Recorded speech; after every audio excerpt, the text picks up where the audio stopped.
Hello, everybody. Welcome back to the People's Zell Pod. This is Lawrence. As always, I'm joined by Logan. Logan, what's happening? I'm excited. I got a new background. Got the background thrown up on here. And, Let's see as we that. do more video stuff, I'm trying to up our game a little bit. Big week, Super Bowl week. I'm ready for Sunday. I know you're ready for Sunday, Lawrence. Rams, Yes. Super Bowl. I don't know if I can back that yet, but I'm pulling for you in spirit, nonetheless. So, yeah, big week with the Super Bowl coming up, and we got a big guest coming up, man. I'm looking forward to this one. Um, SOS has a show coming up March 11th. So we figured, hey, let's go to the island. Let's go find out who's coming to the island. And we went no further than finding Kal Jak. Cal, what's happening? Hey, not a lot, but a whole lot at the same time. So I'm just happy to get a chance to talk with you guys. So that's all I can really say at the moment. Yeah, let's dive into it. Yeah, nice. Yeah.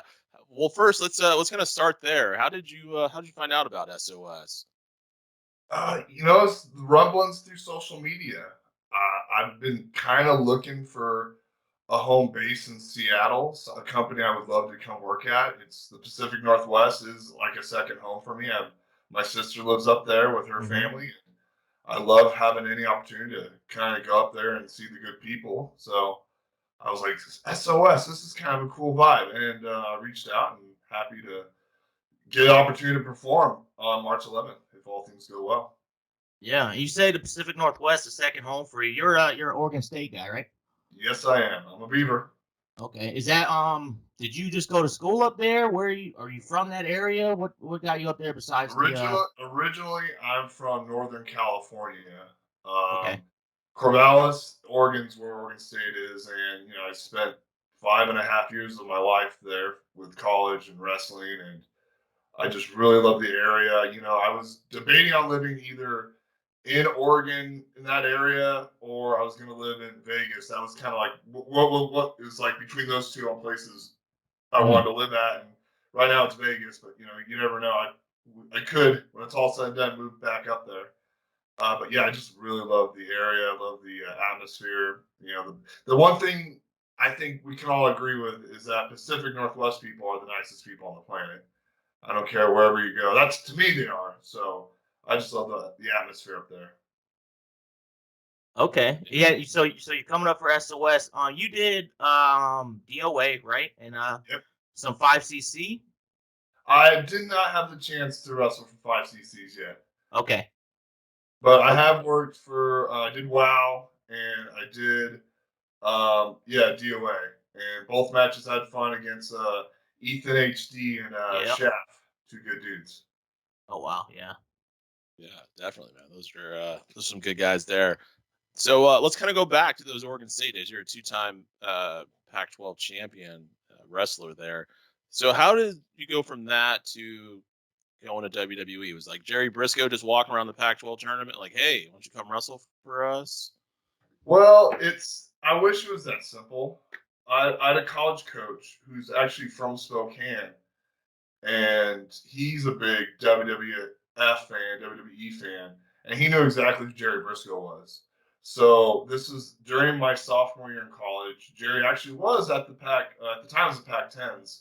He was just, his main thing is he would go to conferences or the in-state tournaments, and he would scout around for athletic big guys. Doesn't have to be heavyweights, just bigger guys that had some personality, and he would try to talk to them, get a feel if they would be interested in doing pro wrestling. Not all of them do. A lot of guys aren't into that kind of thing. But my college coach approached him, said, "Hey, we have a heavyweight who might be interested in pro wrestling." And Jerry was like, "Well, words, I want to see him." And then it's a good Jerry. Yeah. And Jerry, he came up to me and he goes, "Hey, kid, when you become a senior and All-American, give me a call, get you a tryout." And I said, "Oh, for sure, Mr. Briscoe." And 2 years later, I eventually did become an All-American in college, and I did get that W tryout. And so far, I've been pro wrestling ever since. Yeah. Now, were you like a wrestling fan beforehand, or were you just strictly, Greco style, collegiate wrestling? You know, as a child, as a little kid, I really did enjoy WWF. Mhm. But then the thing is, I was wrestling, doing football year round. And the thing is, in California, a lot of sports start at like 5, 4:30, and Mhm. that's right when wrestling would start on Mondays and what Fridays. So I never had a chance to watch once I really started getting into sports as a kid. It wasn't until I really got excited about. Well, it's not because WWE wasn't the greatest thing in the world in 2009 to 2012. Mhm. It was okay. I wasn't like a super fan at that point in time. John Cena was running shop. Um, so it was just kind of tough. And then once I got reintroduced to the concept or the idea of being a pro wrestler, then I started like, okay, I need to kind of study up on this, dip my toes in, because there's one thing in the business that people hate are people that don't have an idea. Don't peek into the corner. People that don't have an idea what pro wrestling is or don't have respect for it. So it's Mhm. something I had to definitely touch up on and educate myself. Yeah.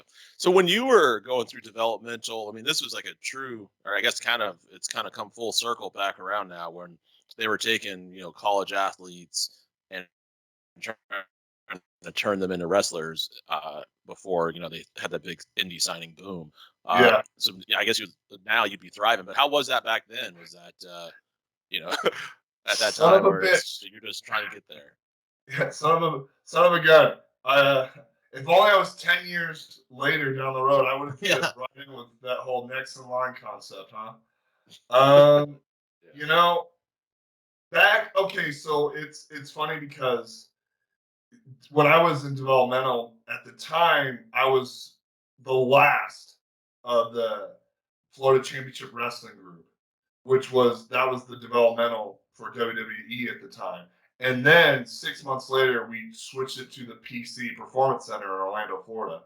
Mhm. So I was the last of the Florida Championship Wrestling, then the first class of the Performance Center. And yeah, I was right there when we hit the. Actually, well, I wasn't. Yeah, I was like kind of in the middle of when the big indie boom happened, Mhm. and that's when WWE was just grabbing every big ROH indie star that they could find, and they could pretty much make NXT that official third brand, which they totally successfully did.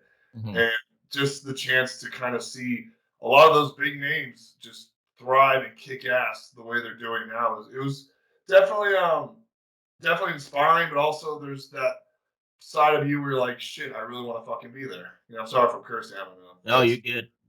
And it was just one of those things where you're in a situation, and now, like, especially now, I'm teaching and coaching a lot of people in pro wrestling. I do it here in Vegas at the Super Beast training compound. At the time when I was there, I'm like, gosh, I just want to have a match, I want to perform, but Mhm. you do forget the concept of paying your dues and what it means. And paying, I didn't understand what that meant when I was there, but paying your dues is getting the ample amount of knowledge about pro wrestling. It's learning the ropes. It's really understanding why we are performing, why we're learning what we're learning, and what it means to be an all-around, superstar. So Mhm. it's hard to do that when your whole college career you're not supposed to show emotion, you're not supposed to act or whatnot. But yeah, I was right in the middle of that huge transition. And now with the way WWE's approaching now with the next in line contracts, it's just like, well, I can see a kid who I was like, oh, it's not too much different than him, and he's going to WWE, and they're going to groom these athletes to make them the next big superstars. And the whole thing was their approach for guys like me and like Angelo Dawkins and like Chad Gable and Mhm. Otis. They want to find these athletes that they can take that don't have the independent bad habits. Guys that they can mold in their own because it is a style. WWE has its own style of pro wrestling, and Mhm. that's what they try to do with us, and that's what they're definitely going to do now with these new up and coming college kids. Yeah, so actually that brings a couple questions to mind. So you said so you go from the CW to the PC. right around that same time, they decide they want to stick some cameras in there and film a show of you guys training and stuff. So what was that like when they brought up the idea of breaking point? Oh, Breaking Ground. Breaking Ground. When they brought up Breaking Ground, Yeah. they start filming you guys going through the whole process. What was that like? I thought you were going to say Point Break. I was really looking forward to you saying Point Break. We could talk some Point Break. I love that movie. Another time. Well, so it's so funny with Breaking Ground because I was kind of just coming back into the ring because I had that shoulder injury. And what they did for the most part with the show was they just want to interview guys. I mean, we at the time, I think we had 80 people in the at the performance center that were training, whether they were on camera on NXT or they're just up and coming kids that eventually did make their way onto TV. And they interviewed me, and obviously you can see if you guys remember the cast they had on that show. And it's not like we're not tough enough. I think I've had to explain that to people. I'm like, I was not on Tough Enough. Right. I made to WWE. I was on Breaking Ground, which is supposed to be like the WWE's concept of Hard Knocks for like NFL and HBO. I mean, it was unique. It was cool, and it actually really did made you feel like, oh shit, they're actually interested in what we're doing. And the time, everybody's just looking to find an angle just to get on TV. And for me, I'm thinking, oh, this is great. This gives me a chance to get filmed, give me an identity, give me a character that I can bring to NXT. And for me, that's what was going on in my head. Unfortunately, it didn't end that way. But it was a really unique approach. And, more or less, they just said, hey, we're just going to film you guys. Don't change a thing about who you are and what you're about. We just want to go into the lives of what it is to be a NXT developmental wrestler. And that's kind of what it was. Very cool. You mentioned a few other wrestlers like Angelo Dawkins, Chad Gable, Otis. I was thinking we're talking about how you were in the Pac-12. Did you cross paths with Levi Cooper like in collegiate wrestling and then again at the Performance Center? 3 times I wrestled him in college. And yes, we were in I was a year in when he came into developmental. So I know Tucker Knight, Levi Cooper very, very well. Actually, when I was in college, I went to the Oregon State high school tournament and I actually watched Levi wrestle in the state finals against a guy who eventually became my teammate in college. So fortunately, Levi lost, but Levi did. And here's the thing: Levi might have lost, but the first time him and I wrestled in college was actually it was at Oregon State, and Levi, obviously he's from Oregon, he's from Hubbard, Oregon, and he beat me. He got me in the first match we wrestled. And I'll never forget it because I was beating him and he caught me with a takedown at the very end and won. And that was the first time where I heard more Oregon people cheer against me than cheer for me in that match because he had a huge group of people that came and watched him wrestle. And that always stuck with me. So then I wrestled Levi the following year. And Levi had a great sophomore year. He ended up becoming an All-American, which was very cool. But then I wrestled him the next year, and I beat him twice. And I beat him in the finals for the Pac-12s. So, and then we wrestled and trained with each other in developmental quite a bit, Not as much as I hoped because I had shoulder injuries, but yeah, quite a bit. Trained with Levi. Oh, that's awesome. So everything at WWE kind of ends for you. As someone who maybe wasn't like the biggest pro wrestling fan, you're playing sports, you're wrestling. What is that jump like from the PC environment to now you're on your own trying to figure out the independent scene? Very humbling. Very humbling. You really have it's so funny because I definitely went backwards on the concept of like you make it to developmental. You go where a lot of these indie guys want to be at. So it's like I didn't even have to do the indies. I was just a college wrestler. I was 23. I go right into developmental, and then unfortunately I got let go because of my injury. And now I'm back to square one where a lot of these indie guys start. But the thing is, and a lot of people forget this, I had a huge asterisk on my name because I got let go. And pegged me as injury prone. So that Mhm. was something really hard to deal with because it's like I didn't have any footage or anything to have to show that I could work. And at the time I was pegged as just a college kid who just went straight to Maine. So it wasn't like a lot of indie companies were seeking me out. Actually, zero were. So it was definitely very tough to, go from developmental straight to the indies. And then you really had to, I took a year off too. It wasn't like I went from being like go straight to the indies. I didn't wrestle or do anything for a whole year. And probably, what was it? I didn't do anything for a year and probably 18 months. I didn't do Mhm. anything. It was just tough because I hurt my shoulder and I never got final say on when I should return back to the ring. Because when I got let go, they didn't tell me I was clear. They just let me go. Mhm. So my trainer at the time, Tara, she couldn't give me an exact date of when I was officially healed. So I kind of just didn't have anything to go off because I was under the WWE umbrella for health insurance and stuff. And then getting let go, it's like, oh, we're gonna fire you. By the way, you won't have you're not with us anymore. We're not gonna let you know when you're officially cleared to perform and wrestle. So it was a really shitty situation. So I just Oh, took wow. yeah, so I took a year, I took 18 months off. And it wasn't until I started coaching high school wrestling that gave me a little bit of confidence. I'm like, my shoulder doesn't feel so bad. I guess I can keep wrestling. And then eventually, a company in Northern California didn't hit me up for a booking. They just asked if I can come and talk to their students. And at the time, I just said, "Well, I don't know I don't know if I can wrestle or not." Just I didn't know. And then eventually, I started getting in the ring. So maybe there was one little company that did hit me up, which is pretty nice. One little company, and that's all it takes is one little company. And then Yeah. just from there, I'm like, all right, well, let's just keep going, I guess.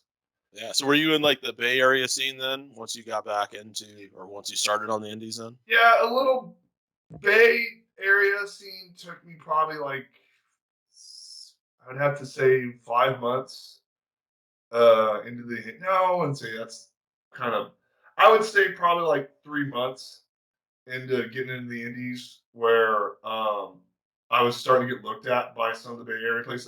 The company was up in Northern California called PCW, and they were in Oroville.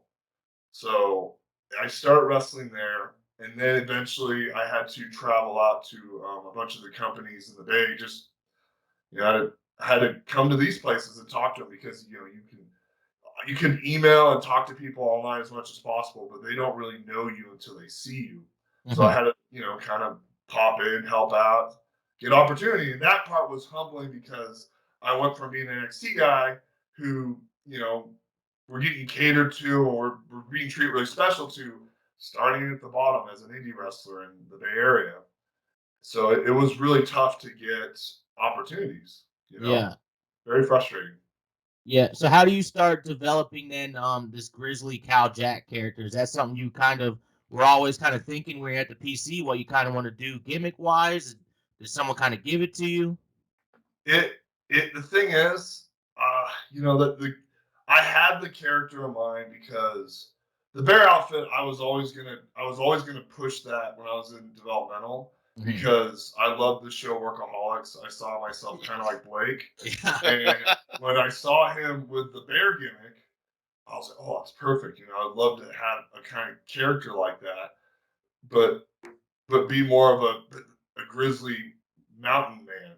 Mhm. But then at the same time, it's hard to push that character when you have this cult group that was already established before I even got there, like the Wyatt family.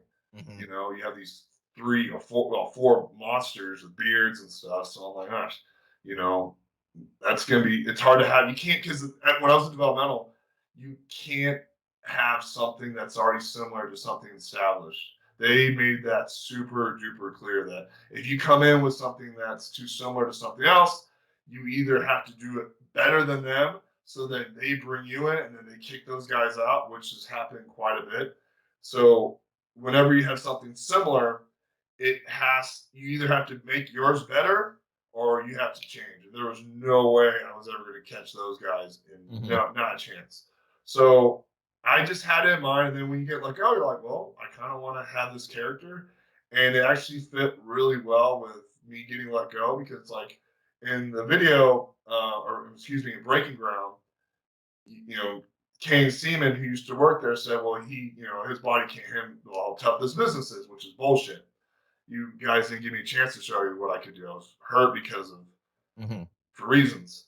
And I was like, that's not true. So I wanted this tough mountain man character to kind of prove that I am this tough guy. And I definitely am a really fucking tough guy. No, there's without a doubt, I am the toughest dude as far as pro wrestling goes, in the sense of I will scrap with anybody. I have no problems.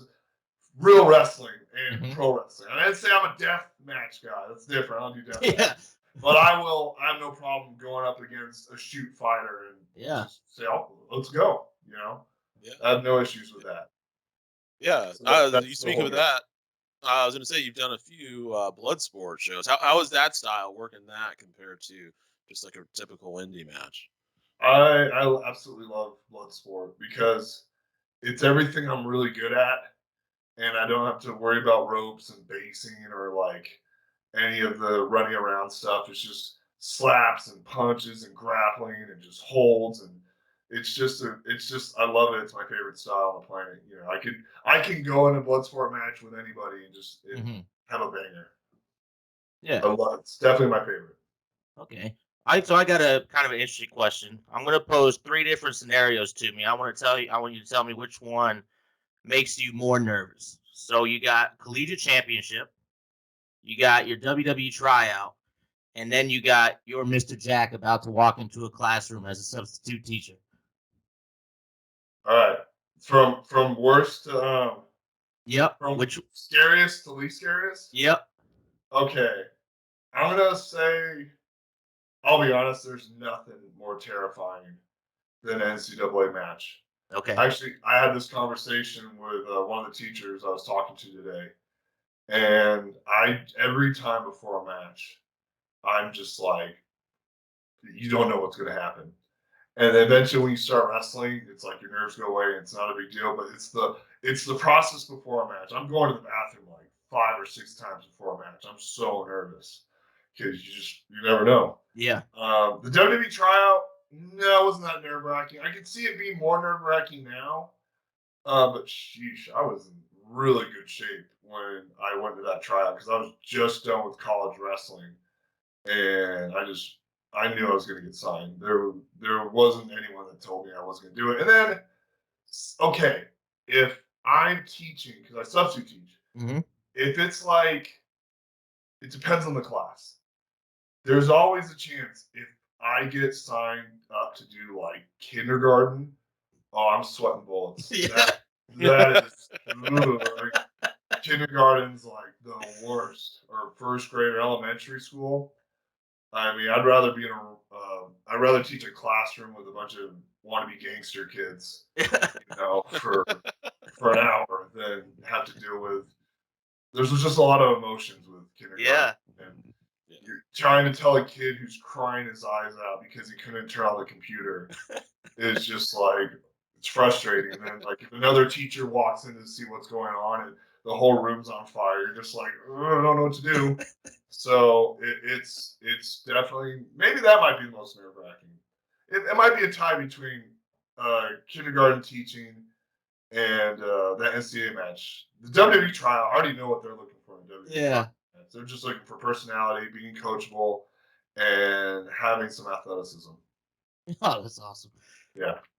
Very cool. So you mentioned that you were coaching college wrestling. That kind of got you into the indie scene there. Are you still coaching high school wrestling, or Yes. just train? Okay. Well, it changes up quite a bit. I was doing a little high school coaching. There's a club here in Vegas that one of the guys at my college conference runs, and I'd come and help out. And then I started working at another club, and I enjoyed that too. But then it wasn't until one of the guys at the club I work with told me, "Hey, there's MMA guys that are looking for workout partners, especially for wrestling, because there's not a lot of big guys that actually know how to wrestle. And so I've been kind of switching from going to high school based wrestling to more of the MMA style grappling wrestling and helping out, guys at Extreme Couture and working in that area. Or not that area, but working at that gym. Okay. Is that how you got into like pro wrestling training? You kind of took the MMA training and collegiate style wrestling, and then went from there. Well, originally, and so are you asking like, is that what I do Well, I'm now? saying like now, yeah, yeah. Oh Is that the type well, of training you do? Is pro wrestling training, or? well for pro wrestling training, like I said earlier, I train at the Super Beast training compound, where I don't know if you guys are familiar with Super Beast. Yeah. Yeah, so he has this whole facility gated off in the art district of Vegas here, and it looks something out of like a movie. You come in, it's all dark and black in there, and there's a ring right in the center of this building, and it's very heavy metal. We've had a lot of guys come in and like check it out and train there with us, so it's a really cool place.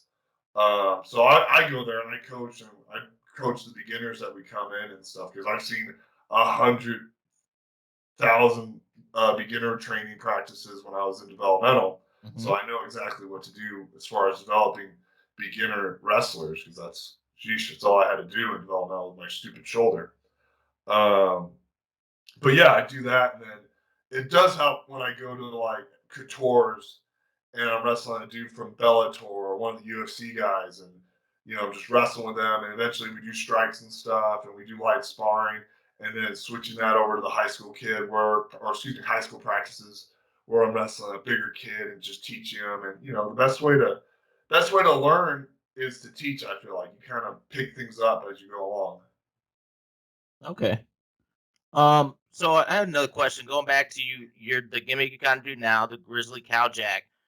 Has it ever crossed your mind to kind of dip back into maybe an older wrestling tradition and wrestle a real bear? Absolutely. I totally do it.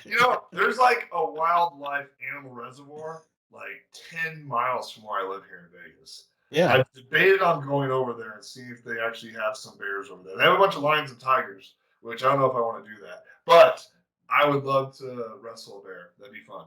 Yeah, and if you can't wrestle a bear, hopefully, I know I've seen you guys go a little bit back and forth on Twitter, maybe a couple years ago before the pandemic kind of slowed everything down. You and Jacob Sweemus up here in the Seattle area, Cubby, another really great wrestler up here, bear gimmick guy. You two would tear it up. Cubby. I'd love to work him. He's a cool dude. We were supposed to tag. Eventually, we will get the sleuth back together. And we will tag again. We will see, or eventually we will be tag team partners. It's just a matter of time. There's also a big cat up here too, Scott Henson. I'm not sure if you're familiar with him, but I could see that being something you get booked with. Yeah, absolutely. Definitely. Yeah, yeah. So right now, outside of the coaching training that you're doing, are you regularly wrestling at any promotions down there in Vegas? So we have a few spots. We have this Dark Arts, which is the company I work for with Super Beast. FSW, pretty well-known promotion here in Vegas, has a lot of really good wrestlers that come out of here. And then also there's like a little company out of a mall called Versus Pro. Nice place, a lot of good people that train and wrestle over there. So those are the three main ones here in Vegas. And then there's some spots in SoCal and in Northern California I'll pop in. But mainly, I look at it, I'm very pick and choosy about the places I want to step foot in and work for. I'm not if I reach out to that company, I want to wrestle there because I think they're interesting. I think they have something to offer, or I think I can help build them up. That's what I look at. I don't want to just be like, oh, I want to wrestle at all these big name companies. It's like, well, I've wrestled at every big name company that I've wanted to work for. And I just don't want to be like, oh, I'll just be a regular for these guys and it'll build up my cred. It's like, no, I don't need to do that. If there's a company I want to work for, it has to have a purpose. And so that's kind of how I approach. I'm not big on reaching out and So that's how I've been. Which you want to reach out to every company, but for me, it's a little different, you know. Mm-hmm. Yeah, no, that's cool. That's good to hear too, because you're obviously reached out to SOS. This is a place that just got started a few months back, but so far everything's been going pretty well for them. And they had that online web series. Did you get to check that out before? No, actually, I'm glad you mentioned that. It's something I'm definitely going to look at. Yeah, it was cool. It was kind of you know, obviously they're during the pandemic, so they were trying out some different things to kind of tell some stories, and due to the success of that, that's kind of what brought about the live shows. That's really cool. Actually, that's the type of stuff I like. See, I like companies that are creative and they think outside the box. Because I'm just gonna say, there's a lot of companies that have deep pockets, and yeah, you can just fly in every big name dude, and you can just have fantasy matches all you want. But at the end of the day, it's like, well, why don't we bring out characters, personalities? Like Yeah. fans want to be attached to some people. You know, they want to see something and be attached to it. And if you just, and it's really cool because, like, if you're big on the internet, you're big on Twitter or whatever, and you have a social media following, yes, fans are attached to you in that way.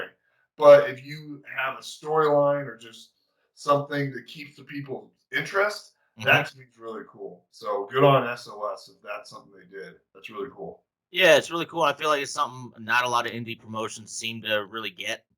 They just do the matches, but you'll see, like, when you get up to SOS, the crowd's very different than your typical wrestling crowd. They know all the characters, they know all the backgrounds, they know the stories. So, I mean, it's typically the same people you'll see at every show, but they get so invested. That's why they're at every show.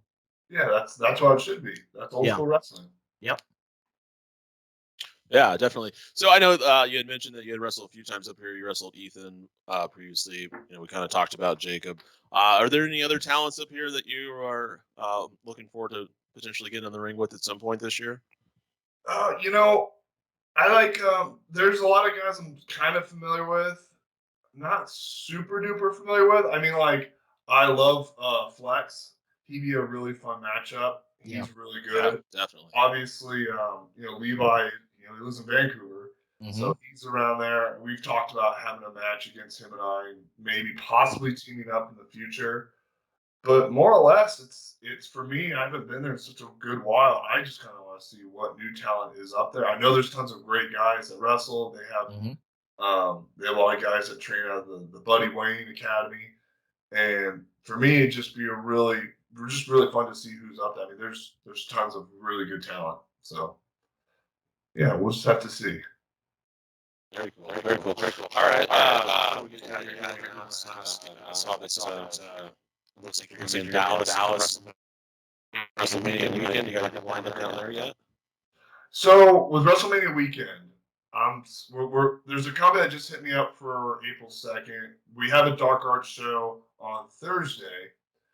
We'll see. I'm kind of hoping that same Thursday, maybe get on Bloodsport. We don't know. It's up to we'll see what they say. I mean, I'm just gonna say it.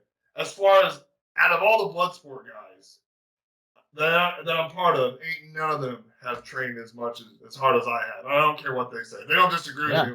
Let's settle it let's settle in the square circle. Who would you want? Petty children and talk on Twitter and say, no, that's not true. I'm sorry, but if you saw Francis Ngannou's wrestling, I wrestled my case. So, yeah, I wrestled my case. His wrestling was pretty good this last fight too. I think it was pretty good. Pretty good. Yeah, who would you want? You calling anybody out for Bloodsport down there? I'll set him up. I'll knock him down. Line him up. Yeah, line him up.